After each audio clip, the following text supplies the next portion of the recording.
Ini semua ungkapan kekecewaan dan kegeraman karena AHY akhirnya enggak jadi cawapres Anies. Kalau wakil presiden itu hanyalah ban serep, masa kader Demokrat sampai ngamuk gitu?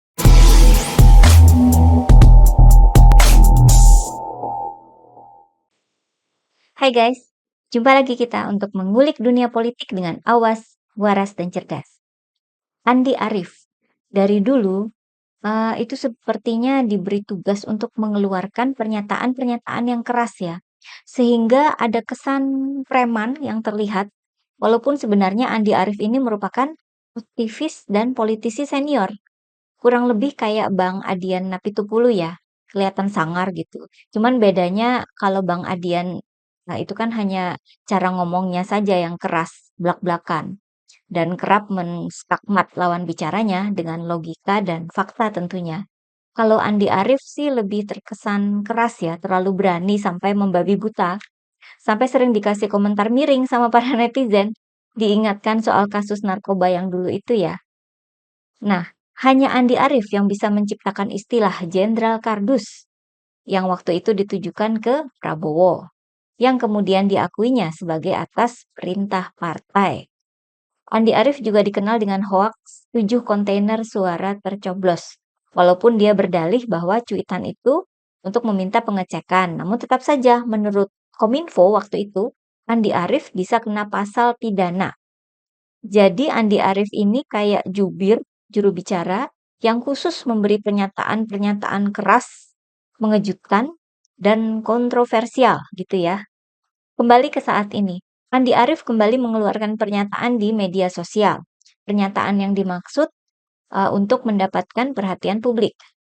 Kalau enggak untuk mencari perhatian publik, ngapain kan disebarkan di media sosial? Namun kali ini pernyataan Andi Arief ini agak ambigu ya, karena jadi memberikan kesan yang multitafsir. Apa kata Andi Arief? Dia mengomentari soal debat cawapres yang akan berlangsung pada hari Jumat ini ya. Kata Andi Arief, menurut Undang-Undang Dasar, Wakil Presiden itu ban serep, tidak punya tanda tangan kebijakan. Kalau Presiden menugaskan kewenangan, itu bagian dari kewenangannya Presiden. Sehingga debat cawapres itu adalah pesan kosong, ya. Kira-kira seperti itu kata-katanya. Boleh dibilang postingan Andi Arief ini memang khasnya Andi Arief, penuh dengan kata-kata yang kontroversial. Tentu saja dalam Undang-Undang Dasar tidak ada kata-kata saklek seperti ban serep itu ya. Di dalam Undang-Undang Dasar 1945, Wakil Presiden merupakan orang yang membantu Presiden dalam melakukan kewajibannya.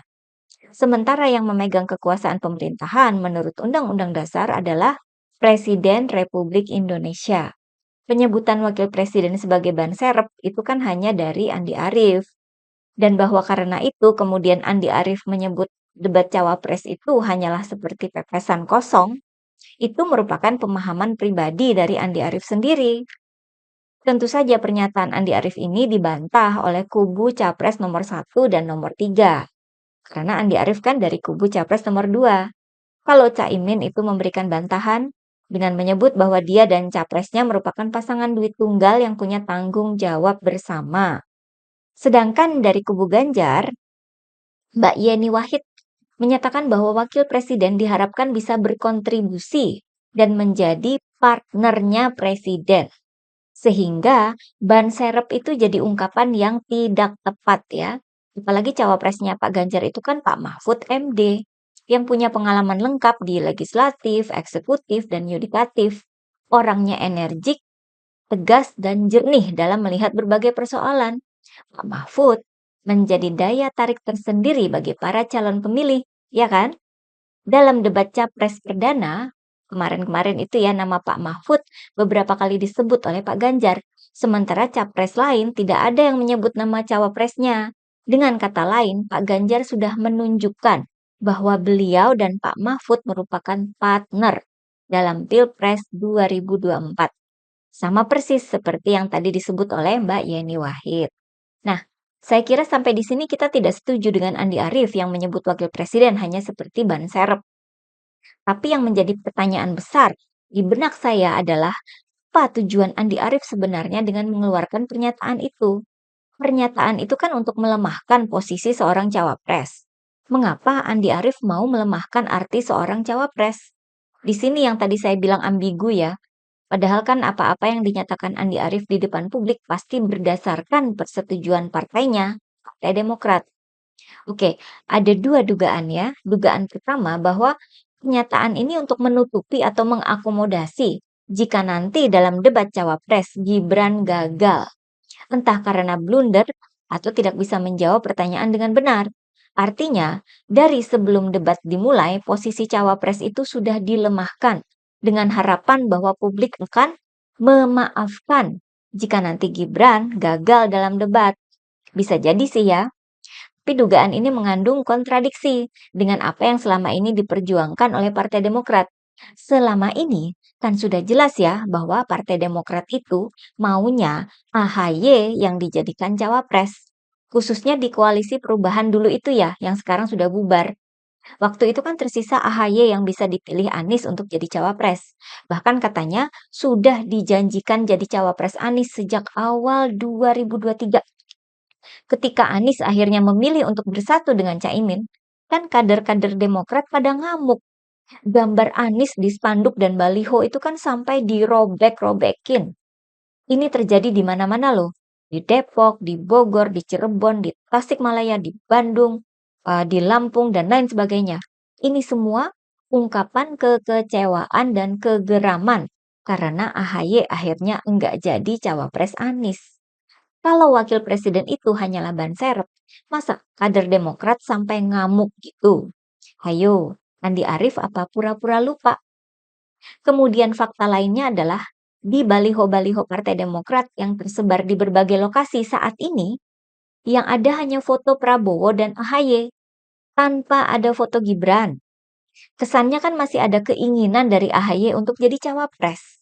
Dan keberadaan Gibran itu enggak dianggap sama Partai Demokrat.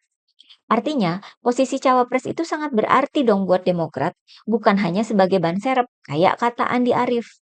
Dari sini kita sampai ke dugaan kedua, bahwa pernyataan wakil presiden adalah ban serep itu merupakan cerminan dari konflik internal di koalisi partai pengusung Prabowo.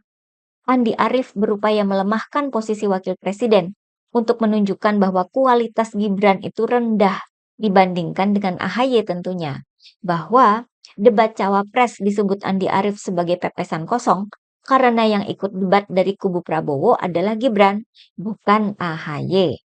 Jadi dalam konteks dugaan kedua ini ada konflik yang berkembang dalam koalisi pengusung Prabowo. Ya memang ada berita yang menyebut bahwa Demokrat kelihatan sekali hanya menggaungkan Prabowo. Bahkan ada yang sampai berpendapat bahwa SBY sebenarnya tidak setuju jika Gibran maju sebagai cawapres Prabowo. Nah, apakah memang sudah ada benih-benih konflik di sana? Dan apakah Andi Arief kemudian ditugaskan menjadi pembawa kesan dan pesan yang membocorkan konflik itu keluar ke depan publik? Ini yang menjadi salah satu pertanyaan kita ya.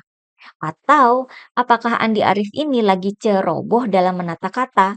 Maksud hati mau menutupi jika nanti ada kesalahan Gibran atau Gibran gagal dalam debat cawapres, tapi salah kata-kata sehingga AHY pun jadi kena.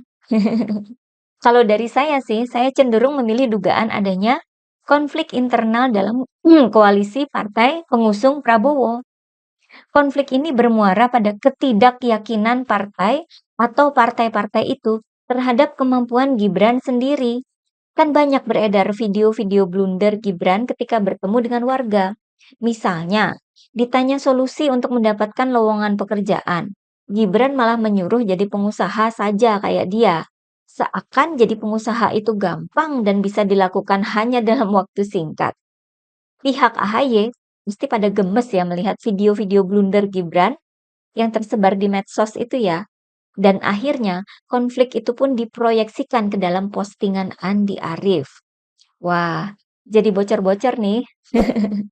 Oke guys, sampai di sini dulu ya. Begitulah kura-kura. Sekarang kita suarain bagaimana Mas Gibran punya sesuatu untuk kita yang akan kita dengar dan kita rekam bersama-sama. Saya akan langsung ke Mas Gibran untuk menyampaikan apa yang seharusnya kami dengar. Dipersilakan. 4.000-an kakak ya, oke. Enggak, nanti setelah saya pulang dari sini nanti ada yang membantu, ya. Bapak Ibu, yang penting Bapak Ibu sehat semua, yang penting Bapak Ibu rukun semua, sehat semua, ya. Terima kasih. Wassalamualaikum warahmatullahi wabarakatuh. Segitu aja Mas Gibran, jauh-jauh dari Solo.